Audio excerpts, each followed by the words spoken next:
Solar ಬಗ್ಗೆ ಮೊದಲಿಂದನೂ ಎಲ್ರಿಗೂ ಗೊತ್ತಿತ್ತು. ಆದರೆ ಅದಾನಿ ಅವರ ಶಾರ್ಟ್ ಮೂವಿಯನ್ನು ನೋಡಿದ ತಕ್ಷಣ everybody felt very nice and warm. ಅಯ್ಯೋ, ನಾವು ಸೋಲಾರ್ ಹಾಕ್ಸ್ಕೋಬೇಕು ಅಂತ ಅನ್ಸೋದಕ್ಕೆ ಪ್ರಾರಂಭವಾಯಿತು. ಪಟಾಕಿ ಮಾರ್ನಿಂಗ್ ಶ್ರುತಿ.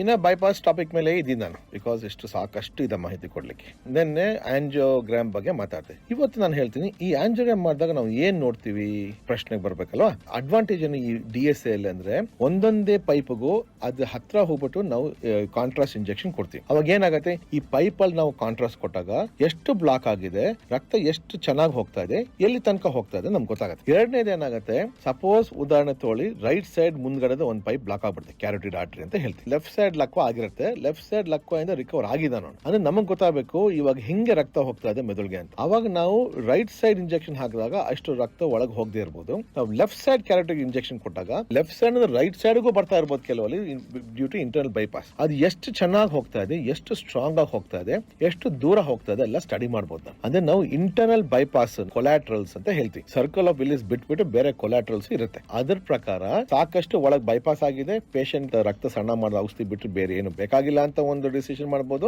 ಇಲ್ಲದೆ ಇದ್ರೆ ನಮಗೆ ಒಂದು ಸಣ್ಣ ಬ್ಲಾಕ್ ಇದೆ, ಆ ಬ್ಲಾಕ್ ಗೆ ನಾವು ಸ್ಟೆಂಟಿಂಗ್ ಮಾಡಬಹುದು. ಅಂದ್ರೆ ಹಿಂಗೆ ಹಾರ್ಟ್ ಅಲ್ಲಿ ಸ್ಟೆಂಟ್ ಹಾಕ್ತಿವಿ, ಬ್ರೈನ್ ಅಲ್ಲೂ ಸ್ಟೆಂಟ್ ಹಾಕ್ತಿವಿ. ಮೂರನೇದು ಇಲ್ಲ ಇದು ತುಂಬಾ ಬ್ಲಾಕ್ ಆಗಿದೆ, ಇದಕ್ಕೆ ಬೈಪಾಸ್ ಮಾಡ್ಬೇಕಾಗಬಹುದು ಅಂತ ಬೈಪಾಸ್ ಪ್ಲಾನಿಂಗ್ ಮಾಡ್ತೀವಿ. ಸೊ ಆಂಜಿಯೋಗ್ರಾಮ್ ಮೂಲಕ ನಮಗೆ ಇಷ್ಟೆಲ್ಲ ಮಾಹಿತಿ ಬರುತ್ತೆ.